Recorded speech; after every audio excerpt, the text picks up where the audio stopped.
guys, and welcome back to my channel. Today we're going to be doing a video all about balance. We're talking balance with food, balance with macros, with intuitive eating, with tracking. Obviously I've put my story out there and then I did a bit of a part 2.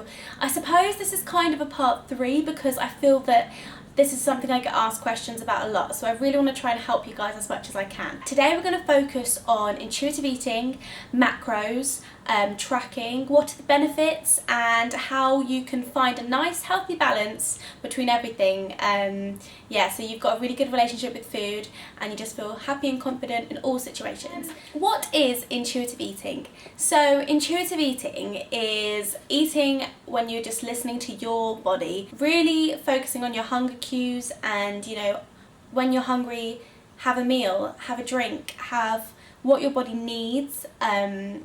I'm not saying if you're craving a McDonald's, go and have a McDonald's, but really thinking about when you're eating, enjoying the food and just waiting for the moment where you're actually satisfied rather than overeating. Now, I'm not going to pretend I'm the perfect intuitive eater.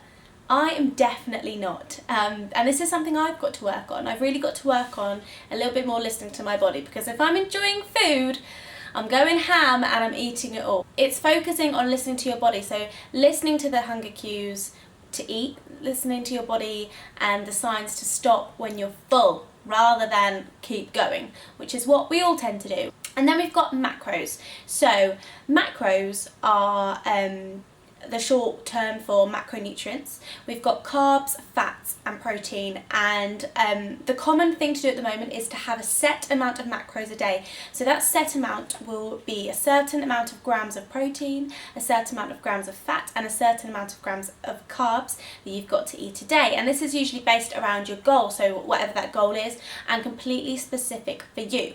So if your favourite YouTuber, Instagrammer, fitness person is telling you their macros, do not use those macros because they are not you. It's very much based on your body. Just get that bit out the way. Okay, so when you're using macros, you're often having to weigh out your food on scales because you need to eat certain amounts of protein and you need to keep a track of that. So the common thing to do is to keep track of it all by MyFitnessPal, which is a good tool, a useful tool, but is a dangerous tool, and we'll talk a little bit more about that in a second. Macros are eating for a specific number of goals that has scientifically been worked out to help you reach a certain physique, whether that be to gain weight, to lose weight, to maintain, okay? Those are numbers that have been scientifically worked out for you. Which is a really, really popular way of dieting, of keeping on track at the moment. And yes, as I touched on, the most common tool to track your food is MyFitnessPal. You've probably heard of it. Now, don't confuse the information they give you on MyFitnessPal when you put in all your data as macros, because often those are incorrect. To get your macros, you should be using a certain formula, which you can find certain places online, or you can have a coach, trainer, someone who's gone through some sort of course and has some sort of qualification to work it out for you.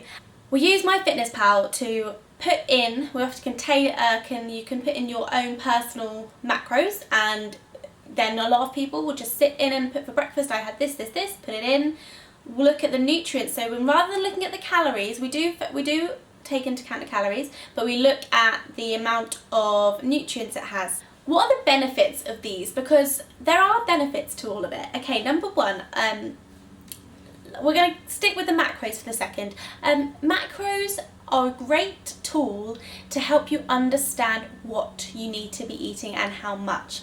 I think they're a great tool to outline the basics. For a lot of girls, for a lot of guys, we may naturally, intuitively, undereat. So we get a lot of people, I meet my clients as well, naturally want to eat a lot less protein than they actually require, their body requires, a lot less carbs, a lot less everything really. And sometimes it's good to see, work out macros, have them on paper and actually really work out what that looks like in a day and how much you actually need to eat to be energetic, to feel at your best, to feel at your optimal.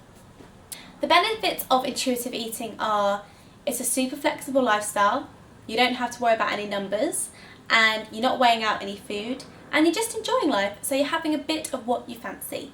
Now, for some people, that intuitive eating works great because they're really, they're in a good place with their body, they're in a good place in their personal fitness journey, and they're just working out to feel good, to feel great, which I massively applaud. For some people who are on the weight loss journey or are looking on the fat loss journey, sometimes you do have to be more wary of what you're eating. Now, this is not me telling everyone to go and track food. I'm not saying that at all, but I am saying be aware of what you should be eating. If you're serious about losing weight, about losing fat, you need to be aware, you need to have a basic idea of what your macros look like. Now, I'm not saying track your macros, but I'm saying know roughly how much you need to eat. Like I said, find a coach, a good trainer. You can find certain things online and work it out, okay? I'm not here to work it out for you guys. I'm just here to kind of help you understand a little bit more. Personally, you've seen in my journey that I have done all of these things. I started by quite a few years now, over 3 years ago, calculating my macros online, using an online calculator, and I put these into MyFitnessPal, and I religiously stuck to macros. So I took it to the extreme. I took that tool literally, okay, which I don't encourage you to do. I encourage you to use it as a tool, but please learn from my mistakes and do not take it literally. So every day I'd weigh out my breakfast, weigh out my lunch, weigh out my snacks to the gram. And I'd input those grams into MyFitnessPal so I knew exactly what I was eating. And when I didn't know exactly what I was eating, that often made me feel uneasy, uncomfortable, stressed, and just generally, it just wasn't healthy. It wasn't healthy mentally for me. You know, yeah, I saw the results at the time. I wanted to lose weight, which thinking back was probably silly, but I saw the results, but it messed with me a bit mentally, I'd have to say. It wasn't sustainable for me, which I think we'll come on to that, but it wasn't sustainable. So yeah, I tracked those macros probably for like 5 months maybe, and I really knew how much I needed to be eating a day. And so when I realised I was getting to a point of control, like getting into some controlling behaviour and obsessive behaviour about MyFitnessPal, I decided to go cold turkey, deleted the app, got rid of it, because tracking my food was causing me more harm than good at the time. And then I just kind of naturally switched into intuitive eating. I do remember initially, probably in the first few weeks, I might weigh out my food, but I didn't put it in the app because I deleted it. So I still knew how much I was eating because I'd learned throughout the whole process of tracking macros how much to eat. And then I started weighing it out, and then gradually not weighing it out because I could eyeball it, and gradually just going, oh, I'll just have a little bit more, oh, I'll just pour it in, and it soon turned into intuitive eating. I know I promote like a really healthy, balanced, maintainable lifestyle, and a lot of that does include intuitive eating at times.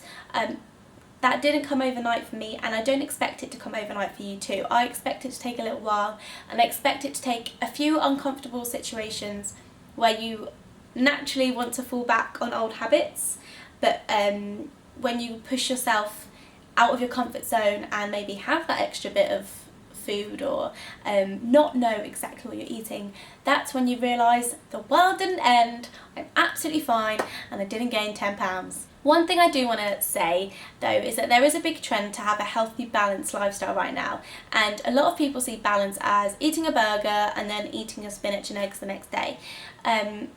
To me, that isn't necessarily super balanced, and don't feel that you need to go crazy and have this like diabetes food meal where you eat yourself into oblivion as balance, because that to me is just going crazy over one meal, like a cheat meal, and that's not really balance. Balance is incorporating like a bit of, not even chocolate, incorporating whatever you like as a treat, as it just becomes a normal food. It's not even perceived as a treat, or it's not even perceived as I've slipped up, I'm totally off track, oh well, it's a cheat. It's not perceived as that, it's just perceived, it's just part of your daily life. So yeah, so I went through a period of tracking, then I gradually became more intuitive with my eating, and I spent probably 2015 just in completely being intuitive, not really tracking at all, apart from there was one 12-week diet period, which was not my favourite time in the world. But apart from that, I learnt to just listen to my body, and that was a good process I went through.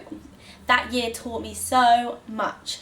So this year, I felt when I needed to get to the point of, okay, I'm ready to slightly lean down. Like I'd done my intuitive bit, I'd done my strength training and everything like that. I want to train to be a bit leaner, a bit faster and everything like that. I thought, okay, I can bring macros, I can bring tracking back into my life, because I know that I won't get obsessed. And I personally went on a course earlier this year with London Muscle and did a nutrition coaching course, and that taught me how to calculate my macros and everything like that. So I did everything for myself. I calculated my macros and what I needed. So I have an idea of how much protein I need to eat a day. For me, the key macronutrient that I like to make sure I do hit every day is protein. So regardless of everything else, I want to make sure that I'm eating a certain amount of protein every day.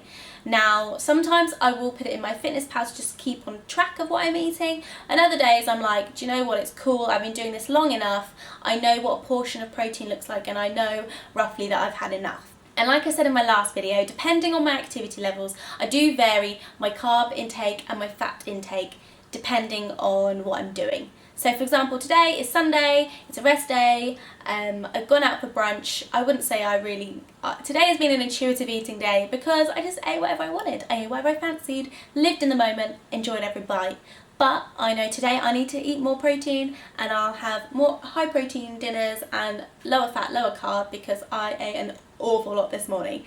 But you see what I mean? It's about knowing what you had in a certain meal and knowing that what you need to eat later or what you need to eat throughout the day, just make sure it just supports all of that, so that overall you get all the nutrients you need. I think it's really important to understand, number one, listen to your body at all times, okay? Just listen to your body, because you cannot beat sometimes what your body's telling you. Number two, understand how much food you need every day. Work out your macros and just see what your numbers are. I'm not saying you need to track them, I'm just saying I think it's good to know. Number three, just as a side point, I think is make sure you are regularly training.